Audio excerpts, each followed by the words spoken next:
Hello, Cowher football family, and this message goes out to you all to let you know what is required for the upcoming season. We're going to have registration, and I'm going to send that in the email included in this week's update for the first week of summer training. And registration is required by all student athletes, and we're going to ask you guys to have that done by the 1st of August. And the registration link that we're going to send you is through our school, and if you've already done this because you're a returning athlete at Cowher High, whether you played football or not, then you already have an identification code. And so all you got to do is go in there, register with your identification ID, whatever it is, and sign in and make sure all the information in there is verified. Make sure that your insurance hasn't changed and everything else. And then hit in there and subscribe to all the sports that you want to play. Even if you think that you may not play a winter sport, but you might decide to wrestle or play something else, just click on it. And that way, the coaches of these other sports will get updates about the potential players or the possible prospects for their given sports as they get closer to their seasons. With that, you have to upload a current physical that is good for an entire year. Most physicals last 14 months, so if you have one that isn't going to lapse until October or September, then you would reload the one that you have right now that is good up to that point. We would caution you to try to get into a schedule in which you get your schedule or your physicals done every July, so that way you can ensure that you're uploading a brand new physical every July. But we know that you can't get multiple physicals in a year because insurance doesn't cover more than one, but that's got to be done before August 1st, preferably as soon as possible, along with the registration. We will not allow a kid to suit up and get gear and go in August unless that stuff's done. None of that's necessary for the summer training program, but it is necessary for this upcoming fall season and any other sports season that you're going to participate in. So that's number one. Number two, all 8th graders coming in, you get a clean slate. You are not required to meet any eligibility requirements from the academic side of things coming in. Obviously, we have spoken and I've talked to you guys about the value and the importance of us getting out and a head start and doing things the correct way in the classroom. And, I hope that you're all coming in there with a great mindset to go ahead and attack the classroom where you want to attack the field. Moreover, we also want to make sure we conduct ourselves in a way that's becoming as Cavaliers in the community as well. That's another standard or a pillar in our success, that we know if we're uncommonly great in the classroom and in the community, that we are 2/3 of the way there, and we can also have a great impact on our community and influence and shape others who are watching us and inspire others to know that we are Cavaliers and we do it the right way. And so the last piece, of course, is football. And to be eligible to play football, academics for our 10th, 11th, and 12th graders is as follows. And we have sent this message out multiple times. I've contacted players to let them know where they fall, but here it is. The 4th quarter eligibility requirement for the 4th quarter to be eligible to play fall sports is a 70% average and no more than one failure.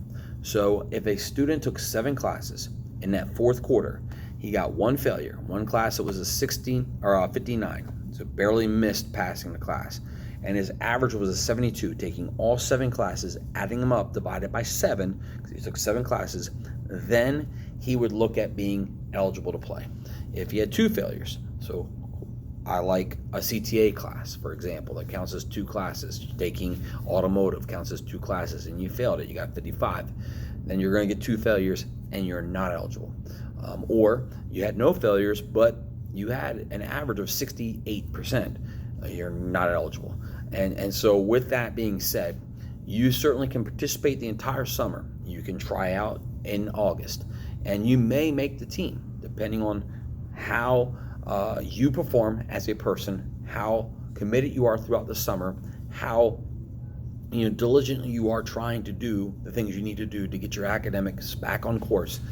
We could keep you, and then what happens is you could become eligible, which we would hope would be the case at the interim report, which is halfway through the season. And so that's the way it works for eligibility purposes. And so we hope that you're not in that situation, but if you are, that's the information you need. Summer school does not make us eligible any longer. However, I do have some young men that I'm trying to encourage them to take summer school classes only to remediate and replace prior grades from other years, or even this year, where they could improve themselves in their overall GPA by scoring an 80 or above, whereas they had a 65 or something in the class from years before. It's all about staging them and getting ready for their next big jump into college. And so that's something else we might be talking about. If you failed a course and you need that course to graduate, and although it may not make you eligible, I would still encourage you taking it during the summer, because we want to get out and get done and make sure that we are able to have a regular schedule going into the next school year or even your senior year, to ensure that we're on schedule to graduate with the necessary credits required by the state of Maryland and Calvert County Public Schools. So that's what it looks like. We will have websites being sent out. We'll have a gear website for general fan purposes. We'll have sweatshirts, t-shirts, hoodies, whatever you want. But we're also going to have another website sent out that will provide opportunities for our kids to buy cleats, gloves, girdles, a practice jersey, some t-shirt swag, general t-shirt swag that we'll get before the season starts, so we can be ready to go. Equipment needs that the kids are going to need to start following up and figuring out is they're going to need to get a girdle. Preferably a 7-pad girdle, but if they get a 5-pad girdle, they need to buy some knee pads. We will have some of those stuff available for those who may not have it, but we're getting to a point where we're requiring the kids to bring that stuff in. It's theirs to keep, and they'll be able to put them into the practice pants and put them into all the other things that they'll need for game pants and so forth and so on. So that's important. Cleats. Black cleats are preferred. Black with white emblems is fine, but that's kind of the standard. If your young person's coming in and they've already bought cleats last season for their team and they didn't have the time to replace them, or they haven't outgrown them and they're in good shape, we don't expect you to go out and buy new ones. But if you do, we're looking for black cleats. Gloves, all those things should be black, maybe blue, gold, but they need to be, very subdued and not flashy. We're not looking for any flashy stuff, nothing to draw attention to ourselves. The same thing with the undergarments. If we're wearing compressions, they should be black, blue, gold, or white. No large emblems, no crazy designs. We are in a uniform for a purpose, to be all Cavaliers. And the most important thing is not the way we look, but the name that's on our chest and who we play for. And so we'll make sure that we keep those uniforms tidy and looking nice. And you guys make sure that you accessorize those uniforms in a way that's becoming to the team and not to oneself. So those are the things you should be preparing for and thinking about as you go into the upcoming season. Please email or text me any questions you may have, but I look forward to working with you and your family and your sons. I can't wait to get out there and get things started. Again, go Calvert. I'm out. Boom.